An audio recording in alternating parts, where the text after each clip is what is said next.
पर एक बात जरूर है कि सरकार सेक्युलर होनी चाहिए, राजा सेक्युलर होना चाहिए, गवर्नमेंट सेक्युलर होनी चाहिए, पर व्यक्ति कभी धर्मनिरपेक्ष नहीं हो सकता। अगर होता तो राजीव गांधी और इंदिरा गांधी के मृत्यु के बाद ब्राह्मणों को बुलाकर उनका मंत्रांक नहीं किया गया। तो सवाल ये उठता है कि जब वो सेक्युलर थे तो काय के लिए बुलाया ब्राह्मणों को, क्यों उनका विधि कहा गया? क्योंकि उनके साथ धर्म जुड़ा हुआ था, वो स्वीकार करते थे। और इसलिए आज हम सर्वधर्म समभाव, ये हमारा अर्थ है। सब धर्मों का सबको सम्मान करना है और हमारी राष्ट्रीयता ये भारतीयत्व है। हमारा मुसलमान जब मक्का मदीना जाता है तो उसको हिंदी मुसलमान कहते हैं।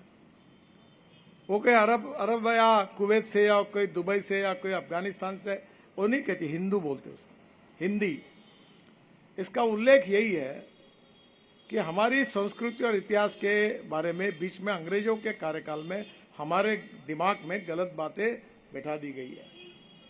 और इसलिए हमें आने वाले समय में जो हमारे प्रति अपप्रचार हुआ है, जिसके कारण हमारे प्रतिमा के बारे में मुसलमानों के विरोध में है, अल्पसंख्यक समाज के विरोध में है, हम जातीयवादी है, इस प्रकार के जो आरोप होते हैं वो गलत है। और इसलिए भारतीय जनता पार्टी में और हमारे यहाँ एक बात होती है, हमारे यहाँ जब कोई भी अच्छा कार्य होता है तो हम ये नहीं कहते कि हमारे परिवार का कल्याण हो, हमारे जात का कल्याण हो, हमारा कल्याण हो, ये नहीं कहते। हम कहते हैं विश्व का कल्याण हो। पहले हम बोलते हैं विश्व का कल्याण हो, विश्व में सब लोग हैं। यही हमारी भारतीय संस्कृति है और इसी के आदर्श छत्रपति शिवाजी महाराज है। क्या आपने शिवाजी महाराज के इतिहास में कभी देखा है कि एक भी मस्जिद को तोड़कर उन्होंने कभी मंदिर बनाया? महिलाओं के बारे में कभी भी उन्होंने आदर और सम्मान रखा। जब कल्याण का किला जीते थे तो कल्याण के सूबेदार की बहू बहुत सुंदर थी, तो शिवाजी महाराज के जो सरदार थे वो उसको लेकर अरेस्ट करके शिवाजी महाराज को उसको प्रेजेंट करने के लिए जब गए तब उन्होंने कहा ये गलत है। उन्होंने उसका आदर किया, सम्मान किया, साड़ी दी, उसका सत्कार किया और उन्होंने कहा कि मेरी मां भी सुंदर होती तो मैं इतना सुंदर रहता था। ये कहकर उसको वापस अपने घर में बुलाया, वापस भेजा। ये हमारी संस्कृति है और इसलिए मां बहनों की रक्षा करना ये हमारी संस्कृति है।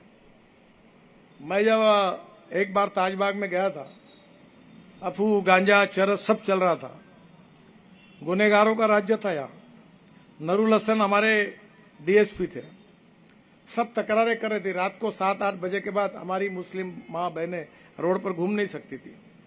मैंने भाषण में कहा कि एक एक को चुनो और ठोको, ऐसा कि यहाँ एक भी अफू, गांजा, चरस का कोई दुकान नहीं चल पाए। हमारी मुस्लिम समाज की माँ बहनें रात को 12 बजे अकेली इस रोड से जा सकेगी, ऐसी उसकी सुरक्षा होनी चाहिए। और मैंने कहा सुताओ, मैं बैठा हूं। और ऐसी धुलाई की कि जितने क्रिमिनल और अंडरवर्ल्ड और अफू, गांजा, चरस वाले थे भाग गए, क्रिमिनल भाग गए और आज वहां शांति प्रस्तावित हुई। और यही हमारी बात है। हम लोगों को पानी मिले, लोगों को अच्छे रोड मिले, बेरोजगारों को रोजगार मिले, गरीबी भूखमरी से मुक्ति मिले, सबकी स्वास्थ्य की सेवा हो और लोगों की, गरीबों को अपना जीवन अच्छी तरह जी सके, ऐसा भारत निर्माण करना चाहते हैं। और आज ये 40 साल, ये बहुत बड़ा समय है और कहा तो कम समय है। हमारे स्वर्गीय दत्तोपंत ठेंगड़ी ऐसा कहते थे कि every politician thinks about is next election. हमारे यहाँ कुछ नेता को इलेक्शन ही दिखता है, दिन रात साले चश्मा लगा के वो यही देखते कि मेरा क्या होगा। अरे तेरा क्या होगा? वो गाना था ना, तेरा क्या होगा रे काले। वैसे वो प्रचार करते रहते, मेरा क्या होगा, मला एक चांस हवा। अब ये सही है, लगता है सबको, पर हम केवल इनको चांस देने के लिए नहीं आए। हम समाज को बदलने के लिए आए, हम देश को बदलने के लिए आए। और अगर ईमानदारी से काम करेगी तो चांस मांगने की जरूरत ही नहीं। जनता तुम्हारे साथ आएगी, जनता तुमको समर्थन करेगी। और इसलिए हमको 40 साल में हमारा कार्य जो हुआ वो काफी हुआ है, पर आगे और काम करना है। चुनाव की राजनीति में हम जरूर है, पर चुनाव के माध्यम से आई हुई सरकार के माध्यम से अगर हम सत्तारूढ़ पार्टी में है तो गरीब का कल्याण करना है, अंत्योदय का उद्देश्य हमारा है और यही भाव रखकर हमको आगे जाना है। पीढ़ियां बदल रही है और 40 साल पहले जो लोग थे शायद उसमें से मुझे दिखता नहीं कोई होगा तो गिरीश पुराणिक शायद होगा।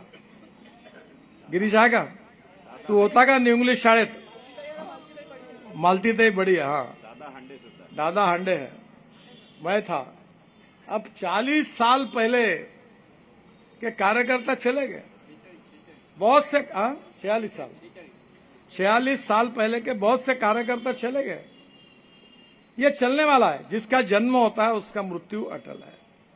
पीढ़ियां बदलती है, नेतृत्व बदलता है और नेतृत्व बदलना भी चाहिए, पर इसका मतलब नेतृत्व के पेट से नेता नहीं पैदा होने चाहिए, कार्यकर्ताओं से नेतृत्व पैदा होना चाहिए और वो कार्यकर्ता वो झंडा लेके आगे चलते रहेंगे। और हम जब तक चलते रहेंगे कि जब तक हमारी मातृभूमि को, हमारी भारत को हम विश्व की ताकत नहीं बना पाएंगे, हम दुनिया की महाशक्ति नहीं बना पाएंगे, गरीबी, भूखमरी, बेरोजगारी को हम समाप्त नहीं कर पाएंगे, तब तक हम चलते रहेंगे और हमारे उद्दिष्टों को हम पूरा करेंगे। जात पात धर्म इसके बारे में कोई डिस्क्रिमिनेशन नहीं होगा। ऐसा एक समाज हमको बनाना है, ऐसा एक देश बनाना है और इसके लिए हम काम कर रहे हैं। यही संकल्प आज के दिन हम सब ने करना चाहिए और मेरा विश्वास है कि आप, हमारी पीढ़ी, आपकी पीढ़ी, आज मैं कहता था यहाँ मैं युवा मोर्चा का अध्यक्ष था और युवा मोर्चा का अध्यक्ष था तो आज के वो युवा जो है वो बूढ़े सीनियर सिटीजन बन गए, अब नहीं है। हमारे समय वो यूथ कैडर करके था दत्ता मेघे साहब का, वो दत्ता युवा नेता दत्ता मेघे जिंदाबाद। अब वो एक समय वो युवा नेता थे, अब बाद में सीनियर सिटीजन हो गए।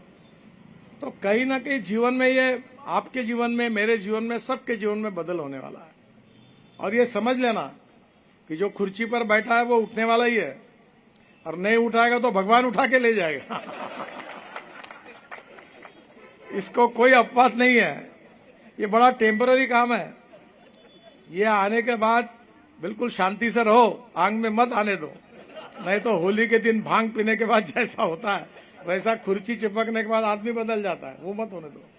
ये कभी भी जा सकती है, पुलिस वाले भाग सकते हैं, 1 मिनट में जाते हैं, कोई समय नहीं लगता। पर भारतीय जनता पार्टी का जो कार्यकर्ता हम है वो हमारा परमानेंट पद है और उसी के आधार पर इस सपना को, भविष्य के सपने को पूरा करने का हम सब लोग मिलकर संकल्प आज के दिन करें, यही आपसे अनुरोध करता हूं। और इसलिए जो आदेश दयाशंकर जी को सूरज भगवान ने दिया है, मुझे भी आदेश है, इसलिए मैं अपनी बात को समाप्त करता हूं। धन्यवाद।